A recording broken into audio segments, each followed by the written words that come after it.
मेरा नाम रिया है। 32 साल की एक शादीशुदा महिला जिसका सांवला रंग मेरी गहरी आंखों और मुस्कान के साथ जादू बिखेरता है। मैं मूल रूप से एक छोटे से गांव से हूं, लेकिन अब मुंबई की चमक दमक मेरी ज़िंदगी का हिस्सा है।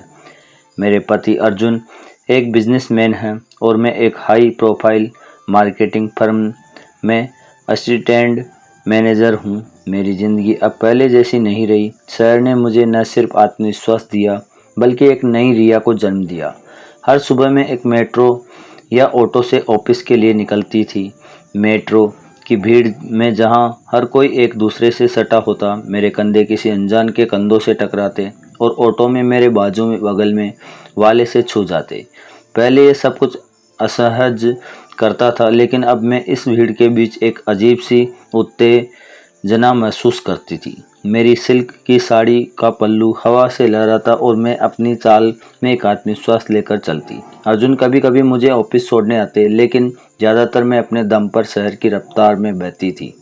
मेरे ऑफिस का माहौल ग्लैमरस था। मैं साड़ी का लहंगा चोली में पहुंचती और मैं स्टाइल से सबका ध्यान खींचा। मेरा बॉस करण 38 साल का एक चार्मिंग का फिट पुरुष था। उसकी भूरी आंखें और कॉन्फिडेंस स्माइल किसी का भी दिल चुरा सकती थी। पहले दिन से ही उसकी नज़रें मेरी साड़ी की कर्व्स की रुकती थी और मैं उसकी नज़रों का खेल समझ गई। मैंने अनजान बनने का नाटक किया, लेकिन मेरे होठों पर एक शरारती मुस्कान थी।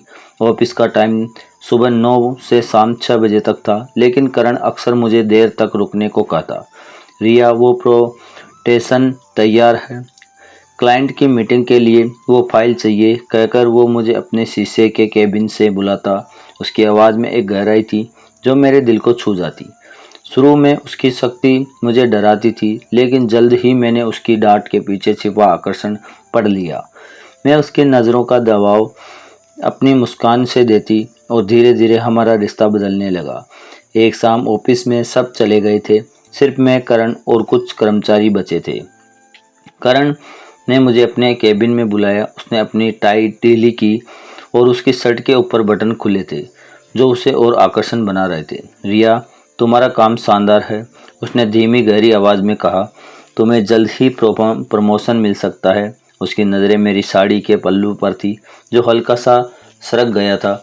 मैंने उसे ठीक नहीं किया, बल्कि हल्के से मुस्कुरा दी। थैंक यू सर, मैंने कहा। मेरी आवाज़ में एक नरम उत्तेजना थी, लेकिन प्रमोशन के साथ कोई सरप्राइज गिफ्ट भी मिलेगा ना।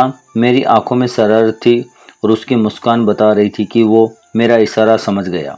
उस दिन के बाद हमारा रिश्ता और गहरा हो गया। मैं अब और भी स्टाइलिश साड़ियाँ और फिटिंग वाले ब्लाउज पहनने लगी। एक दिन मैंने काली साड़ी पहनी जो मेरे सांवले रंग पर आग लगा रही थी। करण के केबिन में बात करते वक्त मेरा पल्लू फिर सरक गया। इस बार मैंने उसे धीरे धीरे ठीक किया और उसकी आंखों में वो चमक थी जो मुझे उत्तेजित कर रही थी। रिया, तुम आज भला कि खूबसूरत लग रही हो, उसने कहा। मैंने शर्माते हुए कहा, सर आप भी तो कम नहीं हैं। हम दोनों हंस पड़े, लेकिन हवा में एक कामुक तनाव था।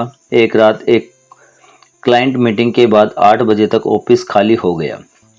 करण ने कहा, रिया इतनी रात हो गई, मैं तुम्हें घर छोड़ देता हूँ। मैंने हाँ कह दी। उसकी BMW में बैठते ही मेरे दिल की धड़कनें तेज हो गई। रास्ते में वो हल्की फुल्की बातें करता रहा और मैं उसकी गहरी आवाज़ में खोती रही। मेरे अपार्टमेंट में की पार्किंग में पहुंचकर उसने कार रोकी। मैंने कहा, करण ऊपर आइए, कॉफ़ी पीजिए। मेरी आवाज़ में एक न्योता था। वो बोला, रिया इतनी रात को, लेकिन मेरे बार बार कहने पर वो मान गया। मेरे फ्लैट का दरवाज़ा खोलते ही मैंने देखा कि अर्जुन घर पर नहीं थे। मैंने उन्हें फ़ोन किया तो पता चला कि वो देर रात आएंगे। मैंने करण को बताया, अर्जुन थोड़ा लेट होंगे। तब तक कॉफ़ी उसकी आंखों में एक चमक थी। मैं रसोई में गई और करण मेरे पीछे पीछे आ गया। मैं पीछे मुड़ी तो वो मेरे पीछे इतने करीब खड़ा था कि उसकी सांसें मेरे गालों को छू रही थी। मेरे दिल की धड़कनें तेज हो गई। वो बोला, रिया कॉफ़ी मैं बनाऊंगा। उसकी आवाज़ में एक जादू था। मैंने हंसते हुए कहा, करण आप रहने दें, अर्जुन आ जाएंगे।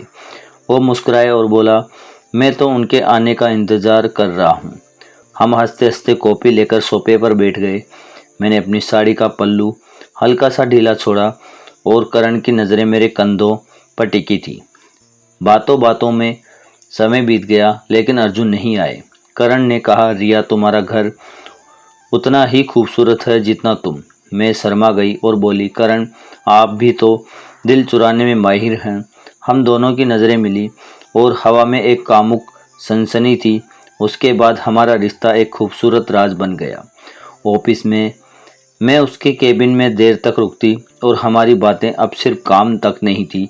वो मुझे अपनी कार में डिनर के लिए ले जाता और हम मुंबई की रातों में खो जाते। एक बार मेरे प्रमोशन के जश्न में हम एक बीच साइड रेस्तरां में गए जहां मेरी रेड ड्रेस और उसकी नज़रें एक दूसरे से बातें कर रही थी। मैंने कभी नहीं सोचा था कि गांव की रिया शहर में इतनी बोल्ड और कामुक बन जाएगी, लेकिन मैंने हमेशा ध्यान रखा कि ऑफिस में मेरी छवि पर कोई आँच ना आए। करण और मेरे बीच जो भी था वो हमारे सीक्रेट था, जो सिर्फ हमारी नज़रों और मुस्कानों में बसता था। आपका साथ मुझे बहुत कम मिल रहा है। मैं कहानी तो अच्छी लाता हूँ लेकिन आप लोग सब्सक्राइब करना भूल जाते हैं। तो प्लीज़ लाइक एंड सब्सक्राइब करें और मुझे मोटिवेट करें और कमेंट में बताएं आपको ये कहानी कैसी लगी। धन्यवाद। और मैं इसके अलावा भी आपके लिए अच्छी अच्छी कहानी